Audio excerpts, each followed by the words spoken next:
So, time to talk about the full review for Indiana Jones and the Dial of Destiny. We're talking about spoilers, baby, so let's get into it. So if you've already seen my reaction for this movie, the one thing I do want to say is, yeah, it is a really great movie. It's got a lot of amazing action. It's got a lot of amazing acting moments.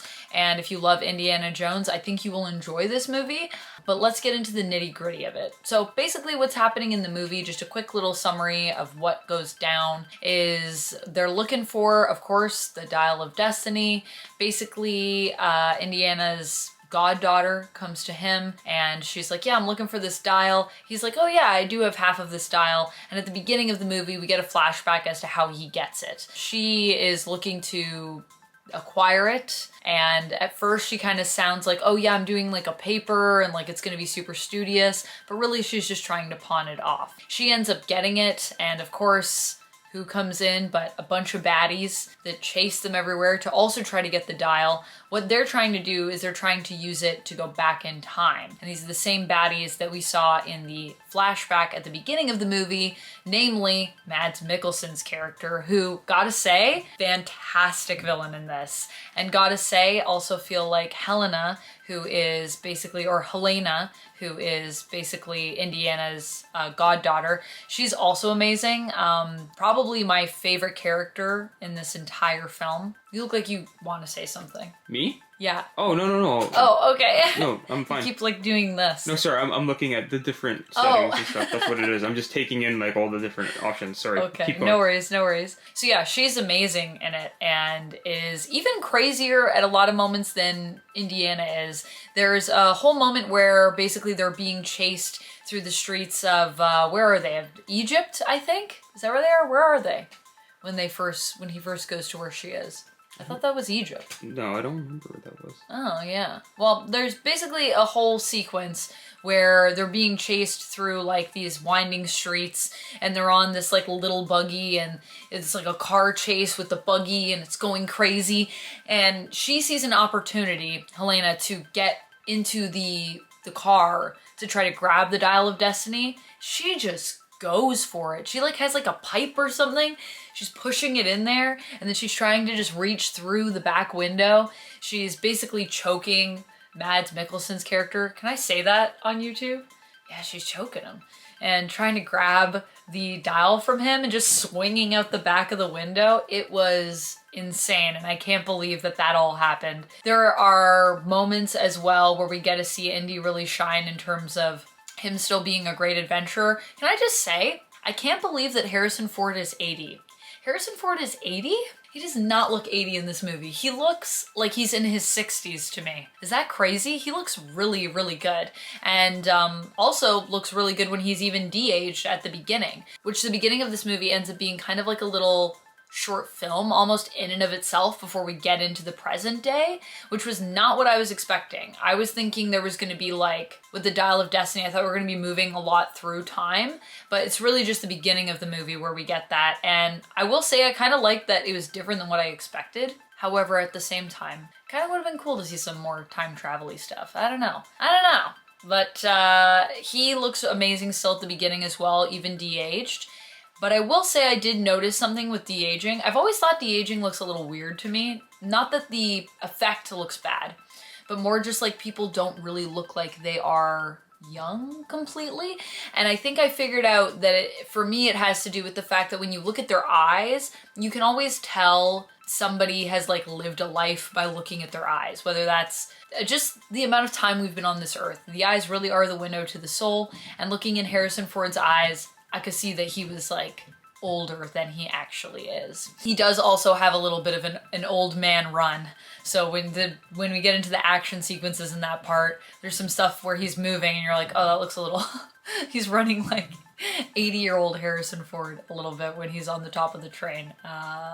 Yeah, but yeah, for the most part, I would say it was done really, really well. So talking about some of the people that return, what's the guy's name with the fez? Why can't I remember his name right now? I'm so tired. Sala, thank you. Sala comes back, which I think was probably my favorite, like, sort of callback, and he returns, and he is wow, you can tell he's having fun in this movie. Like, what a freaking delight. There's a lot of really cute moments. I think my favorite moment with him is when he drives Indy to the airport so he can basically go after Helena and try to get the dial back and keep it away from the baddies. And he's basically just like, you know, I brought my passport too. So like, maybe I could like come on the adventure with you, Indy. And Indy's like, dude, we are past adventuring, man. We old.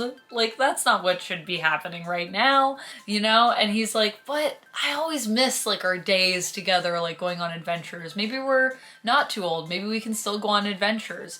And ultimately, I will say at the end of this movie, it kind of made me feel that. I kind of want to go on more adventures. I kind of want Helena to come back and her and Teddy, who's kind of basically like her short round, I guess, like to have these really fun, adventurous moments. But I would really love for them to come back and have some adventures. I don't think we're gonna get that though.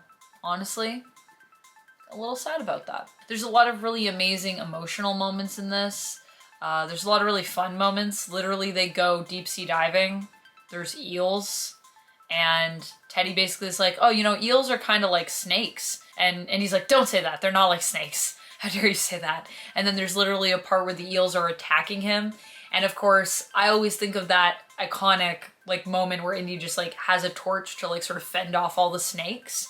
And underwater, he basically has like an underwater flare to fend off the snakes. And I was like, oh my gosh, this is like an underwater torch. This is so ridiculous and fantastic at the same time.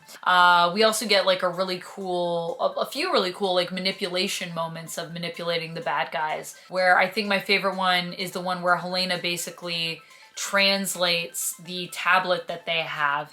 And as she's translating it, she's kind of misleading them, but still is technically translating what it's saying. She's just not explaining it in the correct way. She's taking them in a different path that they should be going, when she already kind of knows like, nah, this isn't where Archimedes is trying to take us. In terms of where we do end up at the end of the movie with Archimedes, by the way, who does appear in this, because we do travel back in time, not to, you know, Germany and World War II. We travel back in time to literally basically like ancient history days in ancient Greece. And as we go back in that time, yeah, Archimedes is there. That was kind of a weird thing, but I actually liked it because the historical significance for Indy was very strong, and it kind of ties up a lot of what his character is. Like, he is an adventurer, he is a historian, he is an archaeologist, he does all of these things. But at the end of the day, it feels like him running into the past and all of these artifacts is him trying to escape sometimes his own present. And I feel like we really hit the nail on the head here. Also, they killed off Shia LaBeouf, so he's dead.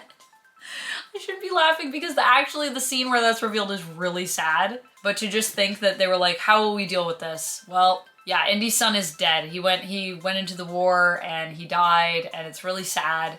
But it's also like, oh, okay, I guess they're not bringing him back. Yeah.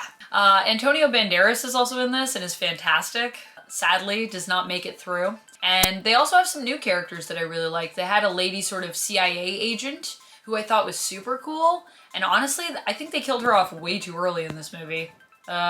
She was amazing. And I really wanted her to like kind of join the team of like helping Indy, or like, you know, call in and give him some information at least. But no, she dead. She died. Tragic. Tragic. So yeah, that's pretty much how it all goes down. Obviously we defeat the bad guys in the end, and in the end Miriam comes back to Indy and they're able to reconcile after being torn apart by the loss of their son, which was really, really sweet and cute. And I love the fact that he wants to stay in the past, but Helena's like, you can't stay in the past. It's like time travel stuff, and you just can't. You can't do it. And he like, you have to come back with me. And just this emotional thing where she clearly wants to say, I need you to come back. But like Indy, she really struggles with bringing in people around her, close to her, because I think she's been used to doing things on her own for a long time. Kind of like how Indy is. And I just love how similar they are, but how they did that without making it feel very like ham-fisted. Like, it just feels really organic, their relationship and just her characterization. So yeah, I think it was a really good send-off, but also, I mean, if they wanted to do more, I would watch it. I'm just saying. I think that's all I have to say about this one, friends. As I said in my reaction video, I'm giving it a solid 4 Indy hats out of 5 Indy hats. It really is fun. I do think you should go see it in the theaters. The action is bonkers. So if you love fun, crazy action sequences, if you love Indiana Jones with his whip, you should go watch it 100% in the theaters.